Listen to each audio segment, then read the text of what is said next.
অবরুদ্ধ নিশীথ পর্ব ৬ লেখিকা তেজস্মিতা মর্তুজা। তোমাদের সঙ্গে রয়েছে আমি প্রীতম।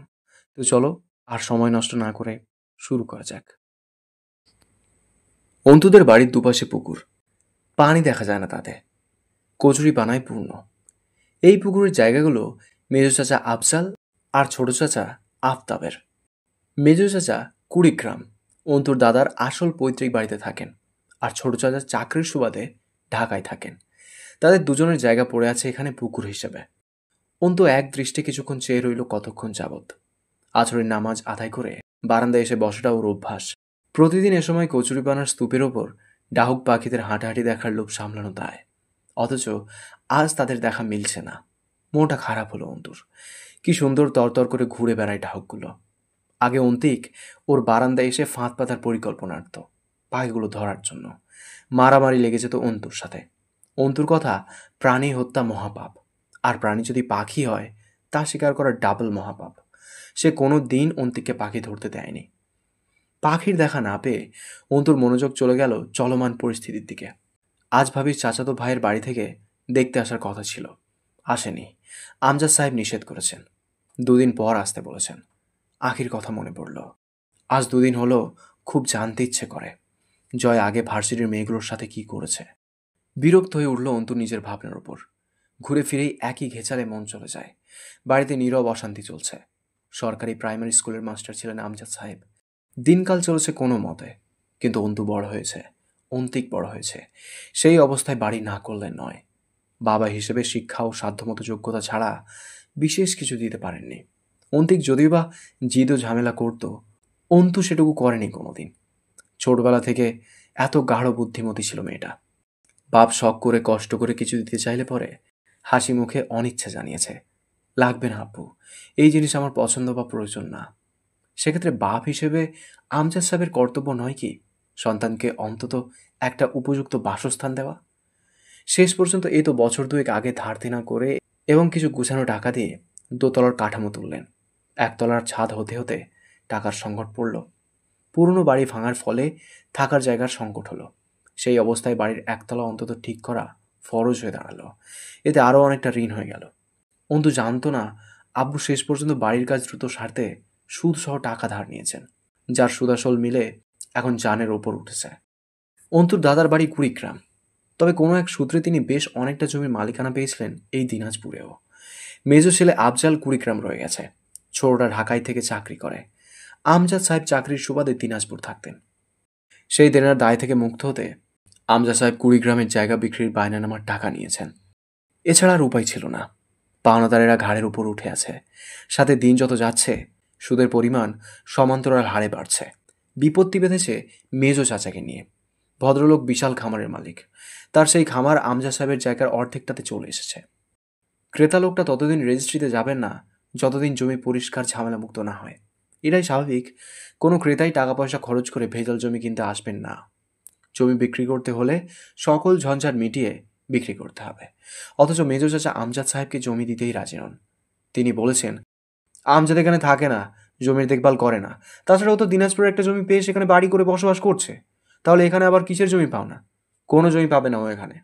সেদিন যখন আমজাদ সাহেব গেলেন সেখানে, সালিশ বিচার করে অবশেষে রায় এলো খামার হওয়ার পরেও আমজাদ সাহেবের জমির যে অর্ধেক খালি পড়ে আছে সেটুকু তিনি পাবেন। বাকিটার আশা ছাড়তে হবে। তাতে যে অর্ধেক বাকি আছে সেটুকু দিতে রাজি হয়েছেন আফজাল সাহেব। বাকি যেটুকুতে ওনার খামার রয়েছে সেটুকু উনি দেবেন। এ নিয়ে বেশি ঝামেলা করলে বাকিটুকুও দেবেন না। আমজাদ সাহেব কেবল দীর্ঘশ্বাস ফেলেছেন। তার শুধু একটা কথা মাথায় এসেছে, জোর যার মুল্লুক তার। অন্তু সবটা শুনে আর কিছু বলতে পেরেছিল না। চুপচাপ উঠে চলে এসেছিল নিজের রুমে। প্রতিদিন পাওনাদারেরা আসছে বাড়িতে। আব্বুর শুকনো মুখটা অন্তুর কলিজা ছিদ্র করে বিঁধছে। এই আত্মমর্যাদা সম্পন্ন মানুষটা কেমন মিইয়ে যায় পাওনাদারদের সম্মুখে। অথচ মেজ চাচা যতদিন জমি পরিষ্কার না করে দেবেন ক্রেতা জমির টাকা দেবে না, পাওনা পরিশোধ করার উপায় নেই। মেজ চাচার দাবি, আমজাদ যেহেতু এখানে থাকে না, ওর এখানকার জমিতে কোনো অধিকার নেই। তিনি নেহাত ভালো মানুষ বলে অর্ধেকটা তাও দিচ্ছেন। এসব শুনে অন্তুর রক্ত টক বগিয়েছে। নিম্ন মধ্যবিত্তের জীবনযাত্রার মান এমনই হয়। এসব বুঝে সান্ত্বনা দিয়েছে নিজেকে। গ্রিল থেকে হাত সরিয়ে আকাশের পানে তাকালো। জীবনটা এত জটিলতা আর ধ্বংসত্রাসে ভরপুর হয়ে উঠছে কেন? সে এই জীবনে এমন পাপ তো করেনি। যার প্রতিদানস্বরূপ এত কঠোরতা প্রাপ্য? বেশিক্ষণ নেই সন্ধ্যা নামবে।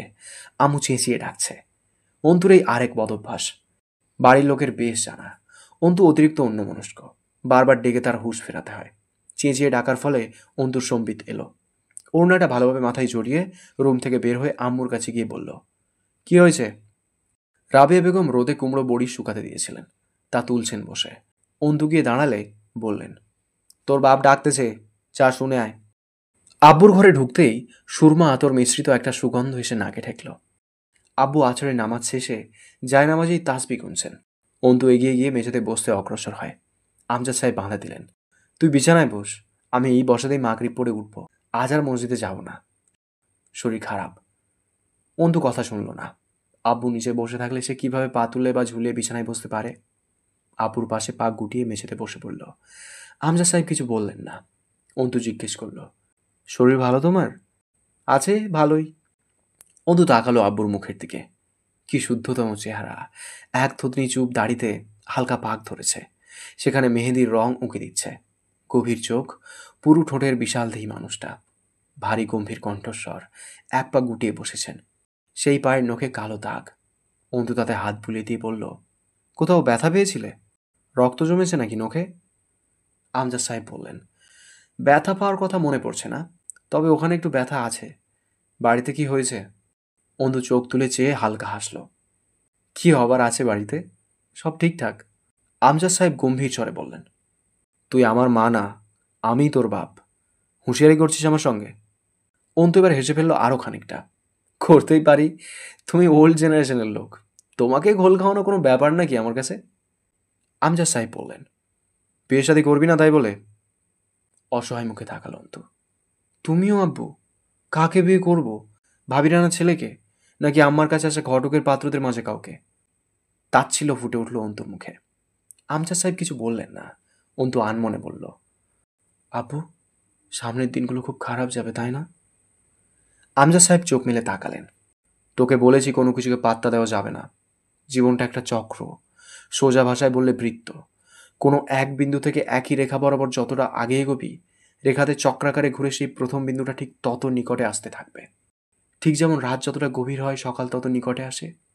কষ্টের যত গভীরে ঢুকবি, সুখ ঠিক ততটুকু কাছে আসবে। সুখের ক্ষেত্রেও তাই। সুখের মাঝে যতটা মজে যাবার সুযোগ পাওয়া যাবে, দুঃখকে ঠিক ততটা কাছে কল্পনা করে প্রস্তুত থাকতে হবে। কিছুই চিরস্থায়ী নয় অন্তু। অন্তু অভিভূতর মতো চেয়ে রয় আব্বুর দিকে। 50 মানুষটা অন্তুকে প্রতিক্ষণে মুগ্ধ করতে তৎপর। চোখে শীতল অভিজাত চাহনি, মুখে শুদ্ধতম গাম্ভীর্যতা। মাথা নত করে দুটো স্বাভাবিক শ্বাস ফেলে বলল অন্তু, আব্বু, মেজো কাকার সাথে ঝামেলায় না জড়িয়ে আম্মুর বাপের বাড়ির জমিটা বিক্রি করে পাওনদারদের দিতে পারতে না? জানা নেই কি হবে ওখানে। কাকা ভালো মানুষ না, উনি যে কোনো রকমের বিশ্রী তামাশা করতে দুবার ভাববেন না। প্রতিদিন পাওনাদারের এই ঘোরাঘুরি আমার চোখে লাগছে খুব। আমজাদ সাহেব স্মিত হাসলেন। আমার লাগছে না? অন্তু সপ্রতিভ স্বরে বলল, আমার চেয়ে বেশি লাগছে, আর সেটাই পীড়া দিচ্ছে আমাকে। তুমি কেন সহ্য করছো এসব? আম্মুর দত্তরের জমিটা। আমজাদ সাহেব ডেকে বললেন, অন্তু, তোর মাকে যেদিন বিয়ে করে আমার ঘরে নিয়ে এসেছিলাম, সেদিন প্রতিশ্রুতিবদ্ধ হয়েছিলাম, তোর মায়ের বাকি জীবনের সমস্ত ভার আমি বইব। তার খাবার, কাপড়, থাকার জায়গা, চিকিৎসা, সবের দায়িত্ব আমার না? তাহলে সেই দায়িত্ব পালন করতে গিয়ে যদি ঋণ করি, সেই ঋণ পরিশোধের দায় কার? তার বাপের বাড়ি থেকে সে কি পেয়েছে না পেয়েছে সেটা দেখার আমি কে? কতটুকু যুক্তিযুক্ত তা?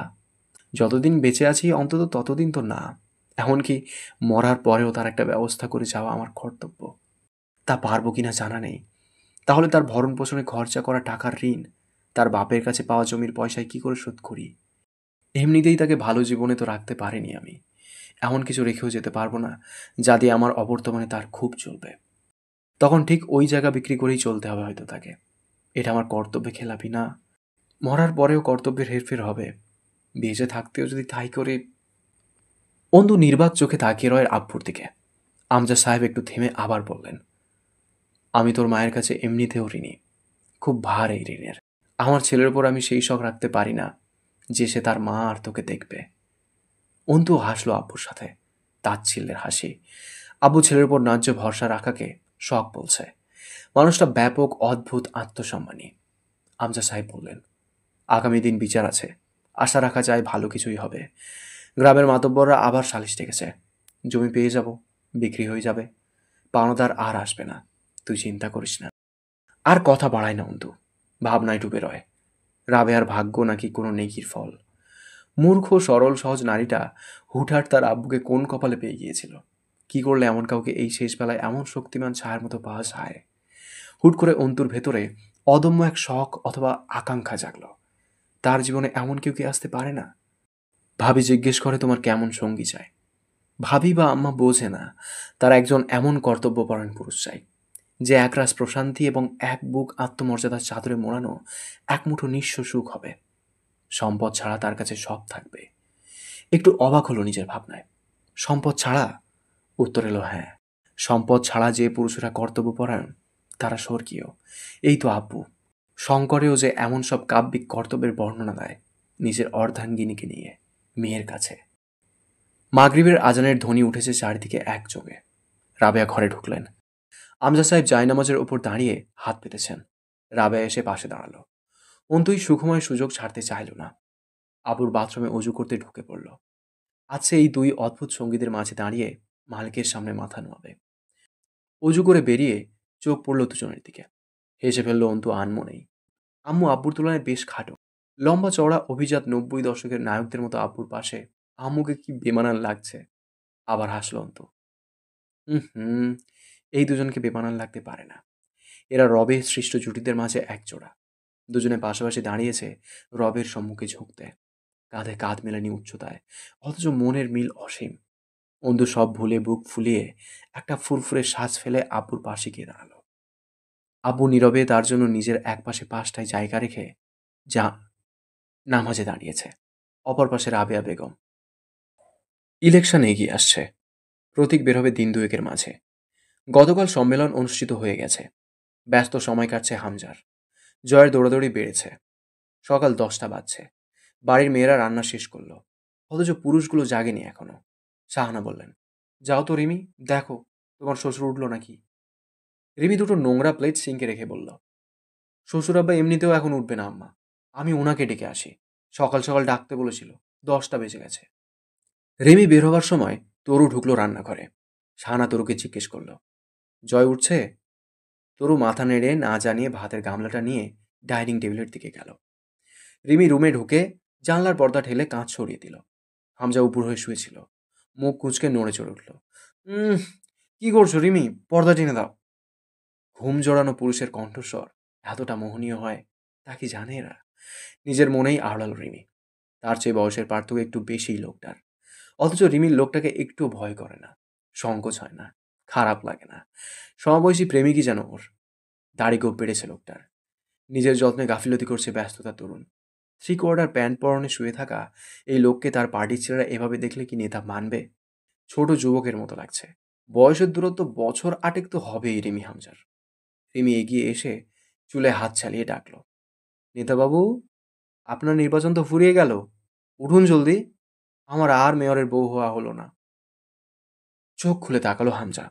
চোখের কোণে লালচে হয়ে আছে। চোখ বুজে আবার খুলল। তড়াক করে উঠে বসে হাত চেপে ধরল রিমির। তুমি খুব ক্ষমতালোভী বউ। আমার লোভ নেই তোমার, আছে আমার নেতাগিরির লোভ। আর এর ফলে আমার হাতে তোমার গর্দান যেতে পারে যে কোনো সময়। রিমি বসলো হামজার উরুর ওপর। অহংকারী ভঙ্গিতে গলা জড়িয়ে ধরল হামজার। এরপর কানের কাছে মুখ নিয়ে আস্তে করে বলল, ঠিক ধরেছেন, ক্ষমতাহীন পুরুষ আমার কাছে মৃত খরগোশের সমান। বাপ ভাইদের দাপট করে বেড়াতে দেখে বড় হয়েছি আমি। পৌরসভার সাবেক মেয়রের ভাইয়ের মেয়ে আমি। আব্বু উপজেলা চেয়ারম্যান, তার এক কথায় জেলা কাঁপতে দেখেছি। বউ হয়ে এলাম যার ঘরে, তার কথায় যদি এরিয়া না কাঁপে, ভেতরটা সন্তুষ্ট হবে কি দিয়ে? যখন এসেছি আপনার হয়ে, তখন আপনি কেবল ছিলেন ছাত্রলীগের নেতাকর্মী। ধীরে ধীরে আপনার উন্নতি দেখব, সাথে আমার পদবীরও। এই আশাই তো প্রতিটা বেলা গুনছি। নয়তো সেদিন আপনি কেন, কারণ সম্ভাবনা আছে আপনার মাঝে। আবুর বয়স যাচ্ছে, চাচা রিটায়ার নিয়েছে নিজে থেকেই। কার ক্ষমতায় বুক ফোলাবো আমি? আপনার নেতাবাবু। হামজা কিছুক্ষণ চেয়ে রইল রিমির মুখের দিকে। এরপর বলল, তোমাকে সবসময় শাড়ি পরতে বলেছি না? রিমি উঠে দাঁড়িয়ে বিছানা থেকে হামজার টি শার্ট কুড়িয়ে নিল। হামজা বলল, আমার একটা পাঞ্জাবি বের করে দাও, তাড়াতাড়ি বের হতে হবে। জয় উঠেছে নাকি? জয় কোনো সময় ঘরের দরজা আটকে ঘুমায় না। রাতে তার টাল হয়ে পড়ে থাকার অভ্যাস আছে যেহেতু, ওই অবস্থায় কবির বা লিমন ওকে ধরে কোনো মতে রুমের সামনে পৌঁছে দিয়ে চলে যায়। নয়তো হামজার চোখে পড়লে খবর খারাপ আছে। তরু দরজা ঠেলে রুমে ঢুকলো। রুমটা অন্ধকার হয়ে আছে। না ডেকে আগেই আলো জ্বালালে এক্ষুনি উড়ে থাপ্পড় মারতে পারে একটা। প্যান্ট পরনে আর শার্টটা পরে আছে দরজার ডান পাশে ঝুড়ির ওপর। সেখানে ঝুলছে সেটা। হাতঘড়ি এখনো হাতেই। ওয়ালেট নিশ্চয়ই পকেটে। তরু বিছানার পাশে গিয়ে ঝুঁকে বসলো। আলগোছে হাতঘড়িটা খুলল। পকেট থেকে ওয়ালেট বের করলো। নাকে দুর্গন্ধ এসে ঠেকেছে জয়ের মুখ থেকে। পুরো ঘরেও একটা ভ্যাপসা গন্ধ ছড়িয়েছে। উঠে দাঁড়িয়ে বোতল খুঁজল। এলো বেড সাইড টেবিলের এক পাশে। বাঁকা হয়ে পড়ে আছে। দ্রুত সেটা সামনে রাখলো। হামজা জানলে চেঁচাবে। বাড়িতে মদ খাওয়া নিষেধ আছে জয়ের। তবুও নিশ্চয়ই কাল রাতে বোতল হাতেই বাসায় ঢুকেছে। আস্তে আস্তে ডাকলো জয়কে। জয় ভাইয়া, শুনছেন? সকাল হয়েছে। ডাকছে আপনাকে হামজা ভাই। জয়। জিহ্বা কামড়ে দিল। তার ভাই ডাকতে ভালো লাগে না জয়কে। তবু অভ্যাস এবং ভয়ে ডাকতে হয়। আবারও ডাকলো কয়েকবার। জয় চোখ বুজেই উঠে বসল। তরুকে আদেশ করল, এক কাপ কড়া করে চা বা ব্ল্যাক কফি আন। শালার হ্যাংওভার কাটছেই না। জয় তরুকে কি চোখে দেখে জানেনি তরুর। সব সময় আদেশ ধমক ভয়ের উপর রাখে। তবুও কেন যেন ওর জয়কে এত ভালো লাগে। খালি তাকিয়ে থাকতে ইচ্ছে করে চেহারার দিকে। তার সাথে জয়ের আচরণ খুব শাসনজনিত বলা চলে। তবুও অদ্ভুত। এখানে খারাপ লাগার কিছু নেই। কেননা জয়ের আচরণই অমন খিটখিটে। তরু বেশ ছোট জয়ের। হামজার খালার মেয়ে তরু। জয় সে হিসেবে তরুর খালার ননদের ছেলে। অথচ জয়ের যে দায়িত্বশীল একটা লুকানো আচরণ প্রকাশ পায় তরুর উপর, সেটা এড়িয়ে ভাবার ক্ষমতা নেই তরুর। বিভিন্ন সময় বিভিন্ন জায়গা থেকে ঘুরে আসার সময় তরুর জন্য যা চোখে লাগে কিনে আনে, ডেকে হাতে দেয়। মন খারাপ থাকলে কাছে ডাকলে ধমকে জিজ্ঞাসা করে, কি হয়েছে? মুখ থুবড়ে আছিস কেন? এবার ঢাকা থেকে ফেরার পথে দুটো তাঁতের শাড়ি এনেছিল সাথে করে। একটা রিমিকে দিয়েছে, আর একটা তরুর। তরুর ঝুমকো দুল খুব পছন্দের। সাথে দুজোড়া কালচে রঙা দুলও ছিল। জয়ের আচরণই অসভ্য, অভদ্রদের মতো। আর সেটাকে খারাপ আচরণ বলা যায় না। সবাই সভ্যশান্ত কথা বলতে জানে না। আর আজকালকার ছেলে ক্ষমতা ও বাপের টাকার দাপট থাকলে পায় কে? সেই হিসেবে তরুর সাথে জয় খুব সহজ। এটা তরুর ধারণা। নয়তো যখন যে সমস্যা হোক, প্রথম জয়ের ডাকে তরুর নাম আসে। এত ধমকাধমকির মাঝেও এই ছোট ছোট ব্যাপারগুলো ভালো লাগে তরুর। এই যে তার ছোট্ট থেকে ছোট্ট কাজটার দায়িত্ব তরুর। মাথা ব্যথা করলে মাথা টিপে দেওয়া থেকে শুরু করে মাঝে মধ্যেই অসুস্থ জয়ের পাশে সারা রাত জেগে সেবা করার দায়িত্বটুকুও তার। অথচ কোনোদিন ভুল করে বসেনি জয়। ভুল হওয়ার আগেই ছিটকে সরিয়ে দিয়েছে তরুকে। অসুখের ঘোরেই কখনো কখনো রুম ছেড়ে বের হয়ে গিয়েছে নিজেকে শান্ত করতে। তরু জানে না নিজের শারীরিক চাহিদার খাতিরে জয় তাকে কাছে টানলে সে জয়কে ঠেলতে পারত কিনা। ভাবলেই একটা শিহরণ ছড়িয়ে যায় দেহ মনে। জয় ব্রাশে টুথপেস্ট লাগিয়ে ফোন টিপতে টিপতে তুলির রুমে ঢুকলো। বালিশে হেলান দিয়ে পা টান করে বসে আছে তুলি। জয়কে দেখেও দেখলো না।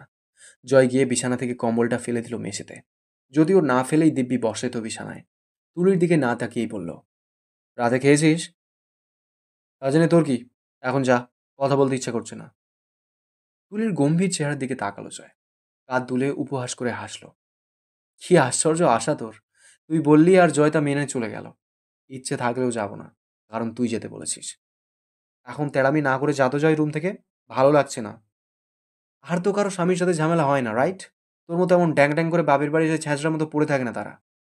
বিছানার উপর থেকে একটা কুশন তুলে ছুঁড়ে মারল তুলি জয়ের দিকে। দাঁত কিড়মিড় করে বলল, আমার বাপের বাড়ি আমি এসেছি তোর কি? তুই তো বাপের সম্পত্তি ফেলে এসে মামার বাড়ি পড়ে আছিস ছ্যাঁচড়ার মতো। বাঁকা হাসলো জয়। আমি কি তোর মতো স্বামীর সাথে কামড়াকামড়ি করে অসহায় হয়ে এসে উঠেছি? বাপের অগাধ সম্পত্তি পড়ে আছে। তারপরেও তোর বাপের এই ছোটলোক মার্কা বাড়িতে এসে পড়ে আছি। তোর বাপ মাই বা এমন পীর বুঝে রেখেছেন কেন? আমি মরলে সম্পত্তি এক গালে হজম করবে বলে। জয়ের দায়সারা দ্বিধাহীন কটূক্তিমূলক কথাবার্তার সাথে এবারই সকলেই খুব পরিচিত। তবুও ছাপিয়ে চলার জো নেই যেন কারো এই ছেলেকে। তুলি খেপে উঠল এবার। একটা লাথি মারি তোর ঘাড়ের ওপর, তার আগে বেরো আমার রুম থেকে। মন মেজাজ ভালো নেই এমনিই। তোর রুম? এটা তোর রুম কেমনে? সেই কবেই তো তোকে রুম ছাড়া করেছে মামা। তুলি করুণ দৃষ্টিতে তাকালো জয়ের দিকে। আমার ভালো লাগছে না জয়। জয় স্বভাবসুলভ ভঙ্গিমায় দায়সারাভাবে বলল, তো আমি কি করব? ক্ষণকাল বাদে তুলির কণ্ঠস্বর কাঁপল। আমার মেয়েকে কোল থেকে কেড়ে নিয়ে বলে, তুই যেখানে যাবি যাহা, মাহারা খা গিয়ে। আমার মেয়ে যাবে না তোর মতো খানকির সাথে। আমি সেই বাড়িতে কিভাবে আবার যাব জয়? জয়ের অভিব্যক্তির পরিবর্তন হলো না। এদিক ওদিক তাকিয়ে জিজ্ঞেস করলো, মামাকে বলেছিস? আব্বুকে কি বলবো? আরো চিন্তা করবে। সামনে ইলেকশন। এখন আমার ঝামেলা কি করে চাপাই তার উপর? হামজা ভাই জানে? অল্প জানে। কি চাইছিস তুই এখন? মাথা নিচু করলো তুলি। আমি কি চাইবো? আমার ছোট্ট মেয়েটাকে দেখি না কত দিন হলো। কিভাবে আছে কিচ্ছু জানি না। কান্নায় ভেঙে পড়লো তুলি। জয় বিরক্ত হয়ে ধমকে উঠল। এই থামা। প্যান প্যান না করে বল কাহিনী কি? সকাল সকাল তোর ক্যাকা শুনতে আসেনি ঘুম কামাই করে। তুলি চোখ মুছে মাথা নিচু করে রইল। জয় তাকালো ওর দিকে। গোলাপি ফর্সা মুখটায় কান্নার ছাপ। টকটকে ফর্সা তুলি, যেন রং তুলির আঁচড়েই গোলাপি আর সাদা রঙের সংমিশ্রণে গায়ের রং দেওয়া হয়েছে। শরীরের বিভিন্ন স্থানে কালশিরে দাগ বোঝা যাচ্ছে। দেহের রং ফর্সা হবার ফলে আরো বেশি বোঝা যাচ্ছে। ফর্সা মুখের ওপর চোখের নিচের কালি খুব চোখে বিঁধছে। জ্বর ভালো লাগলো না তুলির এই চেহারা দেখতে। সংক্ষেপে আবার জিজ্ঞেস করলো, কি হয়েছে? কিছুক্ষণ সময় নিল তুলি। এরপর নাক টানলো একবার। এই স্বাধীন চেতা অমানুষ ছেলেটা তার দুঃখ শুনে সমবেদনা জানাবে না, না সান্ত্বনা দেবে, নরম সুরে আদুরে কণ্ঠে বোঝাবেও না। তবুও যেন সকল কথা সকল দুঃখ শোনার দাবিদার সে। এটাই বোধহয় এই নোংরা মানসিকতার ছেলেটার বিশেষ বৈশিষ্ট্য। একদম অন্যরকম, একটু আকর্ষণীয়। জয় আর জিজ্ঞাসা করছে না। বাসি পেটে ঘরের মধ্যে সিগারেট জ্বালিয়ে মন ভরে টানছে আর হাঁটু দোলাচ্ছে। তুলি বলল, আমি নাকি বেশ্যা, রাত বিরেতে রঙ্গ করতে চলে যাই। একটাই হয় না আমার, নানান কথা। তুই ভাই, তোর কাছে এত কথা বলতে পারবো না। জয় চোখটা বুঝল, আবার তাকিয়ে মাথা ঝাড়া দিল। তুলির কান্নার তোড়ে বারবার নাক টানা কানে এসে লাগছে। হাতের ব্রাশটা ঘোরাতে ঘোরাতে বলল, সীমান্তর নাম্বারটা দে। তুলি থমকালো। না, দরকার নেই।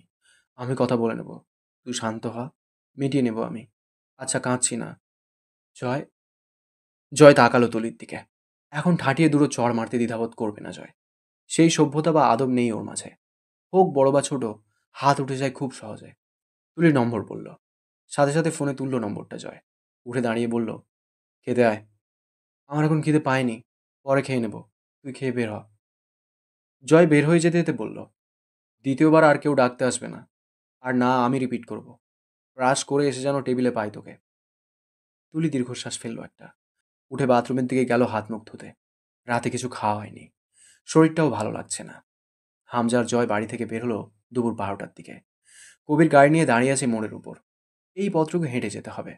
রাস্তায় হাঁটার সময় এক মহিলা এগিয়ে এলো ওদের দিকে।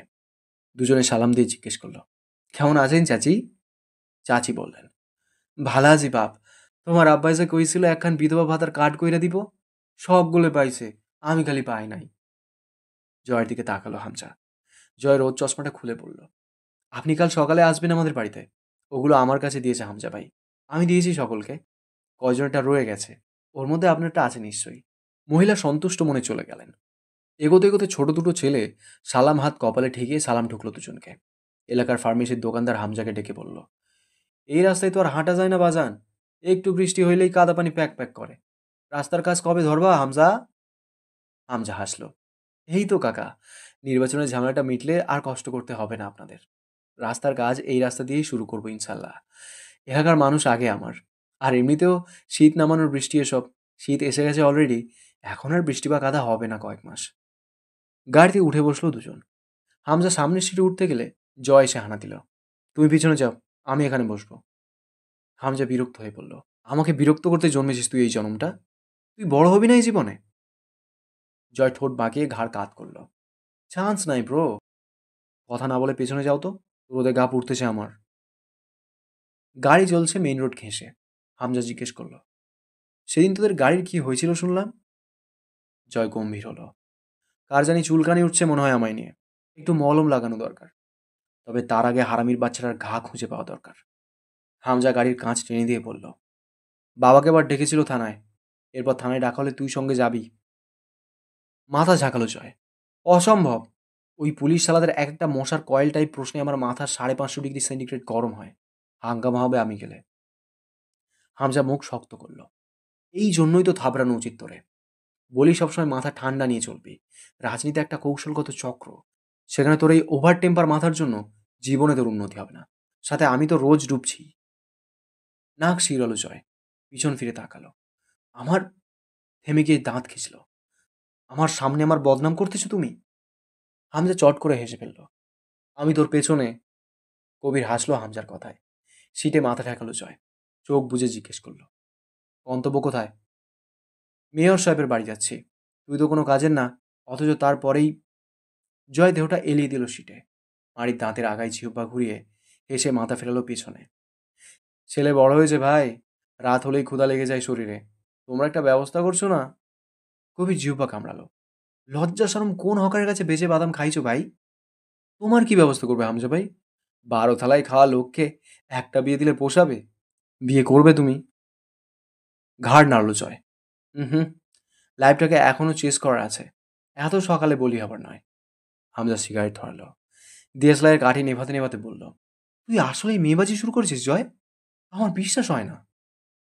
খপ করে হামজার ঠোঁটের ভাঁজ থেকে সিগারেটটা কেড়ে নিজের ঠোঁটে গুজে অস্পষ্ট স্বরে বলল, গুজব, সব আমার ঢং। হামজা জয়ের মাথার উপর একটা গাঁটটা মারল। ফাজলামি করবি না আমার সাথে। তোর ব্যাপারে ভেবেছিস কখনো? হুট করে গাড়ির কাজ তুলে এসে অন করে দিল জয়। হামজা তৎক্ষণাৎ একটা থাবড়া মারল জয়ের কাঁধে।